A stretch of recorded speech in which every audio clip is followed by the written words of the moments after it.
Como é de prática a gente falar aqui do Tordesilhas, né? Esse fundo que a gente vem acompanhando bastante de perto, principalmente por conta dos inscritos aqui no canal, ele trouxe novidades, tá bom? O que tá acontecendo com o Tord 11? Esse fundo aqui já fez uma puta falta de sacanagem com os investidores e muita gente tem as cotas deles aqui por conta da força do ódio, tá? Mas o que acontece aqui no geral com o Tord 11, tá? No Tord 11 eu simplesmente uma vergonha, tá bom? Uma total falta de respeito ali com os investidores no geral. Só que o que vem acontecendo, né? Quando a gente olha aqui para os seus dividendos, cara, você vai ver que nos últimos meses ele começou a pagar dividendo. Então já deve fazer 6 meses que ele está pagando dividendo. Qual que é o grande problema? Cara, esse dividendo é basicamente ilusório. O fundo está se decompondo ali para conseguir pagar apenas 1 centavo por cota. O fundo simplesmente fez um split ali de 6 para 1 e mesmo assim consegue pagar apenas 1 centavo ali por cota. Cara, é muito pouco, tá? Esse fundo deveria estar pagando ali no mínimo na casa de 10 a 15 centavos, principalmente por conta depois do split. O fundo simplesmente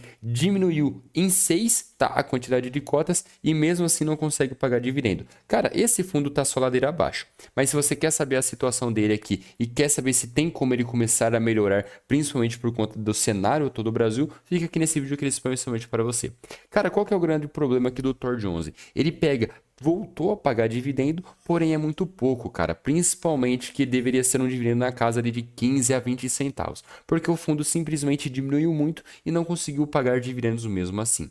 Agora, quando a gente pega dessa aqui, olha, vocês vão ver que não é uma coisa minha, tá? É isso aqui, ó. É a parte de relatório do Tord. Cara, os caras simplesmente não lançam relatório gerencial. Olha, eles lançaram o relatório gerencial de 10 de 2025. Só que olha de quando que é o relatório gerencial. Cara, é simplesmente como se o fundo, olha, tivesse tentando esconder alguma coisa. O fundo não deixasse muito claro a situação real que o fundo está passando.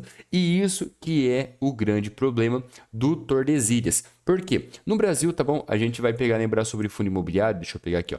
Fundo imobiliário, ele vai funcionar como? É basicamente assim, ó. A Selic começou a cair, fundo imobiliário vai lá e começa a subir. Só que o que começou a acontecer? Muito em breve a Selic vai começar a cair e os fundos imobiliários vão começar a decolar. Então, os fundos que sobreviveram nesse período difícil, a tendência deles é que eles ganhem dinheiro, que eles voltem a se valorizar. Porém, não é no caso do Tordesilhas, HCTR11, DEVA11, esses outros fundos. Até pode acontecer deles melhorarem um pouquinho, porém é muito difícil. E por que eu tô falando isso? Quando a gente vai descer aqui, olha, no patrimônio do Tord, a gente vai ver o quê? Que ele tem cerca de 200 milhões de patrimônio, tá? E tá alocado nisso daqui, olha, um pouquinho CRI, um pouquinho FI, um pouquinho EQT.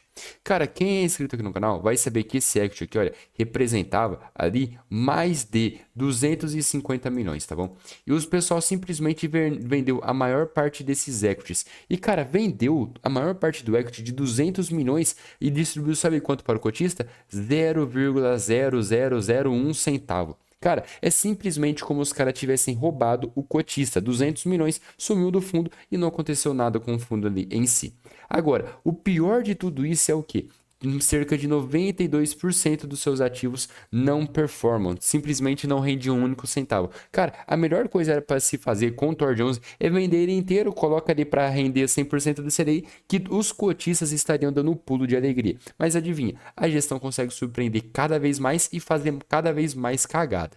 Mas não tem problema não. Vamos ver aqui, olha, a sua parte dos seus fundos, tá bom? A parte dos fundos, cara, é pior ainda. É simplesmente um claro conflito de interesse. Cara, Serra Verde, XBXO, Deva FOF, cara, basicamente são ativos que é tudo da mesma galerinha, tá? HCTR, Deva, Tord, Versalhes. É basicamente os caras fizeram alguns fundos imobiliários para ele mesmo entrarem como cotista. Só que qual que é a grande merda? Cara, quando você é cotista de um fundo imobiliário, você não tem direito nenhum, tá? Então você não tem direito a receber ali, por exemplo, se algum CRI quebrar, se tiver qualquer tipo de problema. Porque cotista só vai acabar ficando com o resultado, não tem direito nenhum em relação a qualquer tipo de ativo. Então os caras fizeram simplesmente isso para conseguir ganhar ali meio que conseguir investir o dinheiro seu de qualquer maneira ali, não precisar dar simplesmente uma explicação.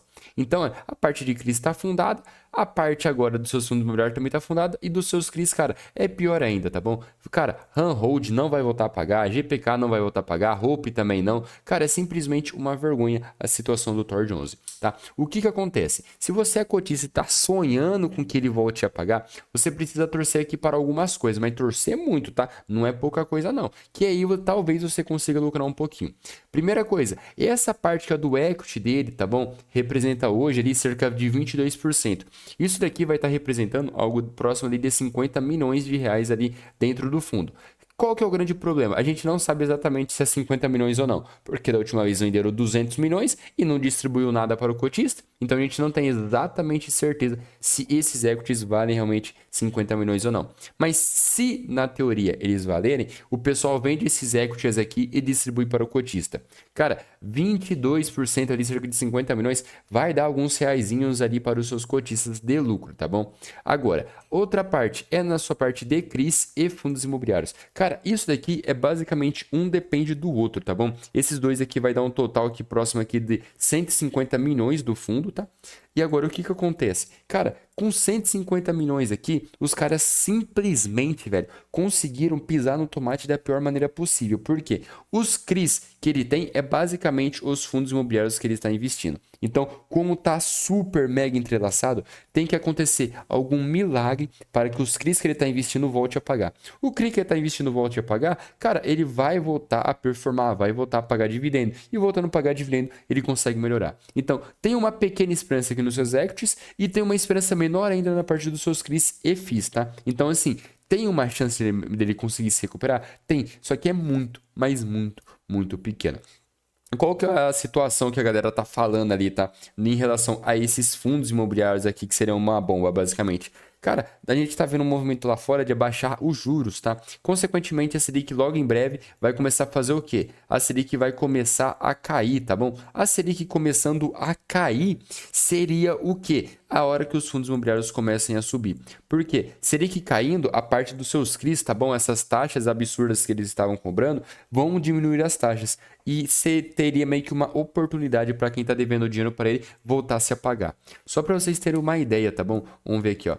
A maioria dele tá tudo em IPCA. Cara, IPCA mais 13, IPCA mais 10, IPCA mais 11, IPCA mais 16 são taxas muito difíceis para conseguir pagar a longo prazo, tá bom? Então, o que que acontece? Na teoria, esse IPCA aqui estaria dando uma melhorada, a situação do Brasil, econômica do Brasil estaria começando a andar. Com a situação econômica andar, eles conseguiriam que esses CRIs voltem a pagar ele. Cara, isso aqui é bem, mas bem hipoteticamente, mas tem como acontecer.